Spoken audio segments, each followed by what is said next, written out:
നമ്മളൊക്കെ ഈ negative energy തലയിൽ ഇങ്ങനെ കയറ്റി നടക്കണം എല്ലാ ആളുകളും. ആദ്യം അത് ഒഴിവാക്കണം. നെഗറ്റീവ് എനർജി എന്ന് പറയുന്നത് ഒരു ഉദാഹരണം പറയാം. ഒരാൾക്ക് ഒരു 25 ലക്ഷം റുപ്യ കടമുണ്ട്. അതായിക്കോട്ടെ, അതിൻ്റെ ചെറുതൊക്കെ ഇപ്പോൾ എങ്ങനെയൊക്കെ വീട്ടാൻ 25 ലക്ഷം റുപ്യ കടമുള്ള ഒരാൾക്ക് കുറച്ച് പണിയുണ്ട് അത് വീട്ടാൻ.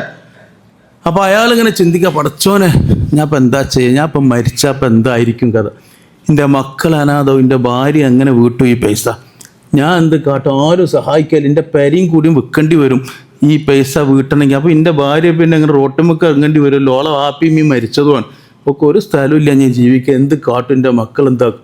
ഇതിങ്ങനെ ചിന്തിച്ച് ഉരുകി ഈ മനുഷ്യൻ ജീവിക്കാം. ഇത് നെഗറ്റീവ് എനർജി നിറഞ്ഞു കിടക്കുകയാണ് തലയിൽ.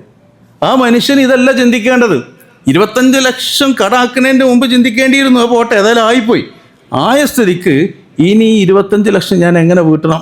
ആ മനുഷ്യൻ ചിന്തിക്കേണ്ടത് എന്താണ്? ഇത് വീട്ടാനുള്ള മാർഗം എന്താ? പോസിറ്റീവ് എനർജി കൊണ്ടുവരണം തലേക്ക്. ഇതെങ്ങനെ ഞാൻ വീട്ടണം? കുറേ ആൾക്കാർ കടണ്ടാവും, അതുകൊണ്ടാണ് ഞാനത് പറയാൻ കാരണം.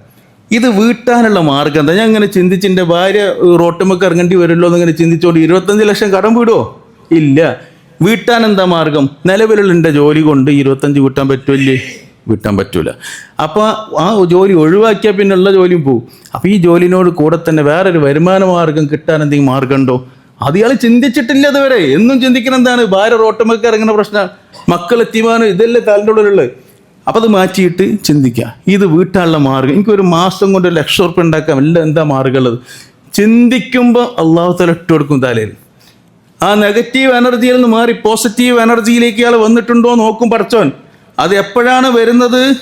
അപ്പം അള്ളാഹു സുബ്ഹാനഹു വ തആല ഇയാൾക്ക് മാർഗങ്ങൾ കാണിച്ചു കൊടുക്കും. അവിടെയാണ് ഇയാൾക്ക് പോയിന്റുകൾ കിട്ടും.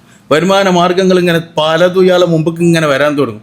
ഇയാൾ മനസ്സുകൊണ്ട് കരുതണം, ഞാൻ 25 വീട്ടിയിട്ട് 25 ലക്ഷം ഞാൻ ഡെപ്പോസിറ്റ് ചെയ്യും. ഞാൻ എന്നിട്ട് എൻ്റെ മക്കൾക്ക് വേണ്ടി മുഴുവൻ ഞാൻ വാങ്ങിക്കൊടുക്കും. കടൽ ഞാൻ മരിച്ചാലും അവർക്ക് 25 ലക്ഷം അല്ല, അതിൽ കൂടുതൽ 75 ലക്ഷം ഉണ്ടാവും വാപ്പൻ്റെ സ്വത്തായിട്ട് മക്കൾക്ക് എന്ന് ഇയാൾ ഇതുവരെ ചിന്തിച്ചിട്ടില്ല. അങ്ങനെ ചിന്തിക്കുമ്പോൾ അള്ളാഹു തആല അത് ഇട്ട് കൊടുക്കും. അങ്ങനെയാണ് അതിൻ്റെ സിസ്റ്റം.